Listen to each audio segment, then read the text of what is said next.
The beauty of business is when it's transacted with the right people and in the right manner. Yeah, today we're going to be discussing growing your business by hiring right. I'm Jaquette Soluanisetro. I'm a fashion entrepreneur that has been in the fashion space for over a decade. And today we want to be sharing with my wealth of experiences how to grow your business by hiring right, maybe in the ready-to-wear space or any business you're into. Yeah, go nowhere, grab a cup of coffee, and let's get started. The first thing you need to understand is that winning and growing in business is largely dependent on your team because the best team wins in the market. And winning in the market turns towards your profiteering, your profitability, and you making it in your business. Someone like me, I've experienced so many others in the past, and this what has made me come out with this kind of topic to help businesses that are just growing up. Technology is important, techniques are important, product is important, but a winning team supersedes them all. What do I mean? Take, for instance, I am in the ready-to-wear space. You have a team, and your receptionist is part of your team. And you have a receptionist that is not receptive. Do you know something like that? And when people come around, the person is just repulsive and sending customers away. You're not going to win because you're not going to know when that person bringing a multi-billion dollar is going to come to your reception and she's just going to give an attitude that will be repulsive and the person will just move away with that deal. And that is what we're talking about. Whatever your product, whatever your service, whatever you're giving out there, you have to ensure that your team is actually the winning team. You hire an A team. So how do we go about all this? That's what we're discussing today. How do you hire right? Number one, you hire for what? Attitude and culture, then you train for skill. Yes, you must have been hearing this, and this is so important. Hire for attitude and culture, then you train for skill. Skill is not about everything. People have worked in the fashion industry for years, have worked with international designers, but they lack character. They have skills, but they lack attitude. They lack attitudes that will move your business forward. So by the time I hire this type of persons, in the end, I just see that the business wasn't moving forward then. So I decided the best thing to do is what? To hire for what? For attitude and culture. Culture is their ability to work with a team. They have a team spirit that wants to grow your business. They're not just there to work like a one-man show-off stuff. They can work in connection with other members of the team. They have a good culture of having the good mindset for the business. Then they are going to be well-trained. So if you have people, if you hire what? For attitude and culture, then you train for skills, you're going to really make it in business. Because anybody can learn skills, especially our fashion skills, maybe just peddling the machine, sewing, sellings, and all this. That's what the business area I specialize in most of the time. But any other business you're doing, please do hire for what? Attitude and culture, the ability to work with others. Then you train for skills. Because the best people, Jack Ma said that there are no best people in the market. The only best people are the people you train yourself. Yes, yes. I've encountered this also working with my years of experience that I try to employ great people, try to just see that they're working. But you know that when you need them most, they're going to disappoint you or their demands are going to be so high and they are just going to not going to be working within your space. They're going to be giving you things outside your space. Like I worked with one of my international tailors. He was giving me things that are beyond my budget. That was what Jack Ma also explained. He hired someone for millions and he came, he said, are you not going to prepare the budget? He said, I don't prepare a budget that is less than so millions. And they are just, maybe they just want $5 million worth. And how do you expect them to grow with that? I also experienced that. I had this foreign tailor. You know what? He's going to be giving me to work. I have to get this, get that, get that. And in the end, you're making no profit. But when I decided to start training people myself, I was able to manage my expenses. I was able to do this and I was able to move forward. So important. I just have to dwell on this because this is what is killing businesses, especially on this side of the world where I am from in Africa. In Africa, people actually lack the right attitude. So you can see people just working anyhow. They think skill is everything. No, in this time and age, it's not just about your skill. It's about your attitude. It's about your culture. And number two, when you want to hire right so that you can grow your business, what you look out for is what? You hire based on their belief in your business and what you were doing. You don't hire based on accents or look or geographical locations. All those things they're good, but they're not the best. Hire based on their belief on what you're doing. If they don't believe in what you're doing, they're not going to work right. I heard Steve Jobs said, the greatest people are the self-managed people. They don't have to be kowtowed. They don't have to be belittled. They don't have to be forced into it. It's what they do. They are self-motivated.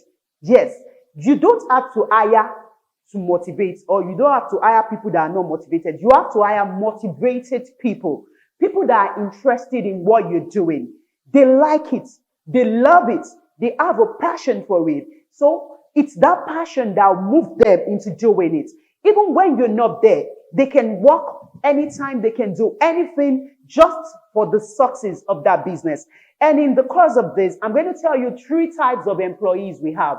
When you're doing your interview, you're having your interview, please watch out for this type of employees. By the time you want to hire them, you already know the place where this employee falls. Number one, we have the employees or the workers that they are referred to as grunt, G-R-U-N-T. They are grunt. How will you discover a grunt? Grunts are people that when you want to employ them and they just come to the interview, what is utmost in their heart is, what are the working hours? They don't have any creative mind. They are just manual workers. They just want to go out, 9 to 5 job workers. They want to make sure that they're just working. They just want to work for the sake of working. They don't have anything creative to add to your business. And they'll be asking you questions like, when am I going to resume? What's the closing time? On holidays, are there this and that? And once you see people like this, just know that that worker is a grunt.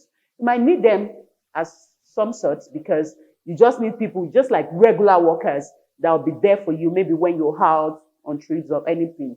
But you know that that's their strength. And you have the number 2 set of workers. They are called the mercenaries. These people are just out for the money. They want to make the money at any expense, at the expense of the business ethics, at the expense of your business growth, whatever. They are just after the money. And you need them. They can be like sales reps. How do you know this type of workers or this type of employees? When they come to the interview, what they will always be asking, the question was, okay, how much is my pay? What's the interest? Are there extra payment for extra hours? And when you see someone that is just interested in money, it's good, money is good. But the mercenaries, they follow the money at the expense of your business ethics, at the expense of your business growth.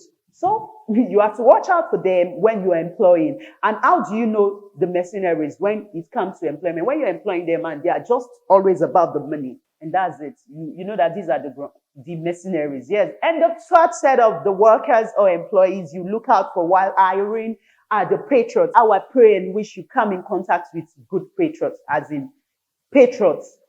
Patriots, how do you know a patriot? Patriots are creative minds. When they come to your interview, they start giving you things that will move your business forward. They're saying, telling you of ideas. They are not about themselves. They are not about money or their hours or anything. They just want the business to move forward. How about we adopt this principle? How about we go into this area? How about we go into this market? And they will just be blowing your minds into things you've never even imagined. Let me just say this on the lighter mode. When I was out of school and I was just looking for a job, actually, life is all about garbage in, garbage out. It's what you are as an employee that you will be as an employer. Then I was an employee seeking employment because I just have this creative mind. And I went to a bakery. A man that is so rich, he retired from maybe banking or that into having his own bakery and all the likes. He wanted to employ me as one of his marketers. So right there, I started giving him creative ideas that will move the business forward. What if we go into this place and we do it this way and we do that way? The man was wild. He even went overboard on his salary scale just to accommodate me because I was a graduate. I said, I'm going to pay you this, but make sure you don't tell others. I just want you to resume. He was so excited. He said, I need minds like you. And that's it. So it's what you give that you have. Most persons, when they are working, they feel, I'm just working for somebody. One day you're going to be the employer yourself. Then I was the employee. And those has already been my skills, my qualities. And that was what I carried into my jobs. And that was what I carried into my own job. And over the years, I've learned to really, really study people. Let me tell you out there, your team can actually ground your business to zero level. I've experienced it before and I came out of it. And your team can actually raise your business from zero level to hero level. So something like you have an average idea and an A team.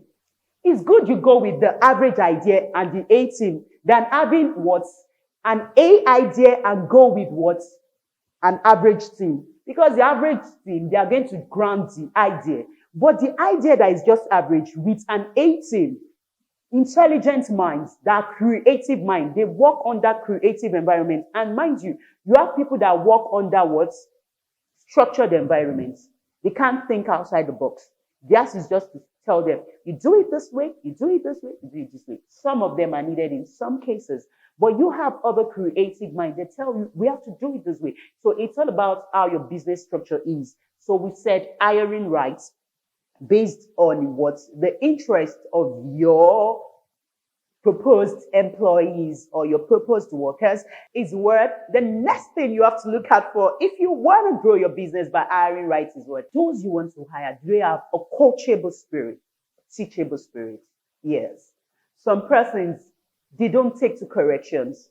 They can't be coached. They can't be mentored. They can't be taught. So you can't hire such persons because they'll just come. It's the way they've known it. They just want to go that same way. They don't know that the cheese have moved. No, they don't move with the cheese. They just want to stay there.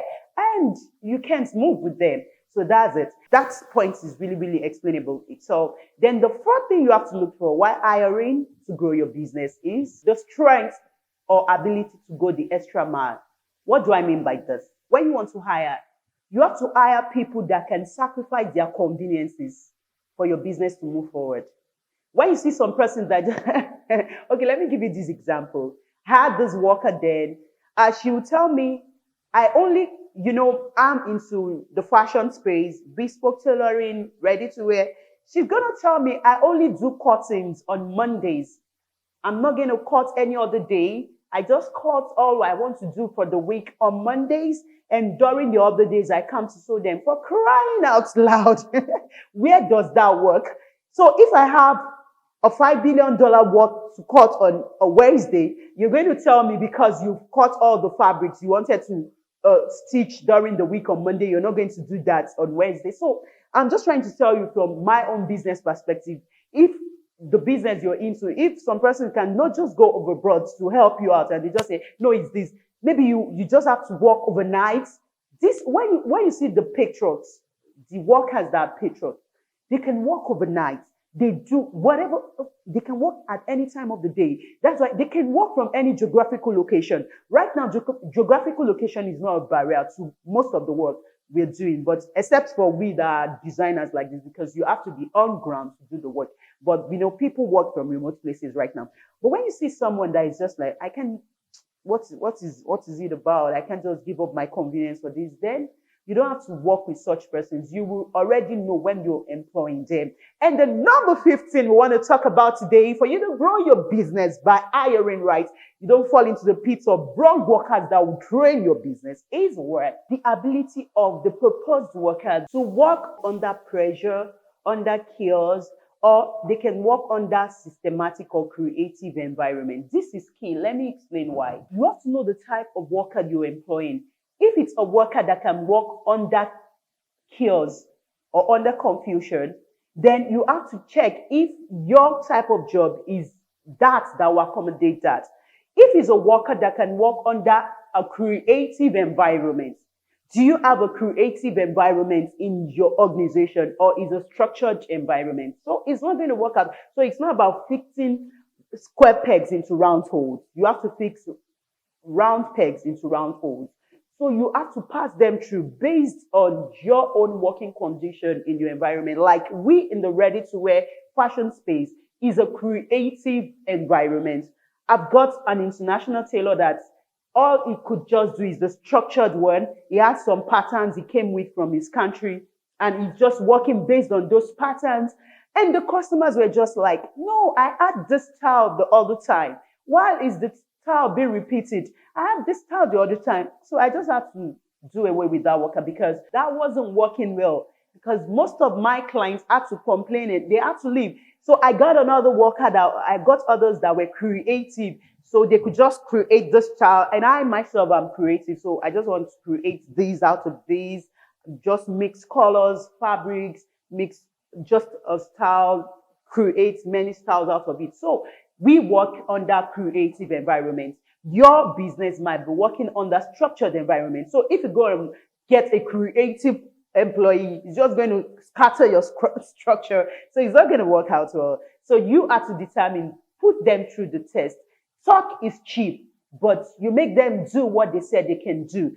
It's not about just taking their resume. I think we're going to have a part 2 because today I don't want to make this video so lengthy. I'm just going to stop in those 5 points. But if you do like this video, if it has been helpful to you, please make sure you like and give it thumbs up, share, then comment. Place a comment in the section below.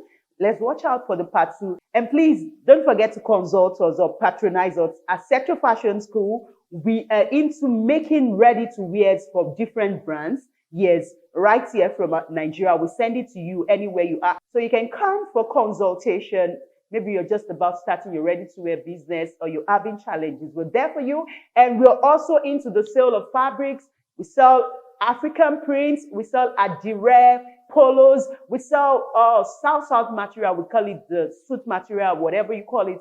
So you just consult us. We're going to be showing this by the side. Our numbers are showing below. Yes, so that was why I told you I'm into the fashion space, ready-to-wear, fashion entrepreneur, and all the likes. If you're also interested in learning how to sew, cut, and sew, we have an online fashion school that is dedicated in training for female and male fashion, www.setrofashionschool.com. So you can contact us. And we do have a physical place right now where you can learn in Nigeria. So please just contact us if you want to learn fashion. And don't forget, we're going to discuss more on this growing your business by hiring. I want to tell you, this actually cost me a lot in the past. I did not hire right. So I just felt from my wealth of experiences, I could share with upcoming businesses out there. And we're going to talk. Please, let's keep the conversation going. Send in your comments. You can send us your questions on the comment section. Email us. Contact us on our lines for any question and answer. And I'm going to be ready right here waiting for you till we go into the part 2. The next time I come your way, I remain Joket Oluwale Setro. Love you. Catch you. Bye-bye. You may like to watch this video or this.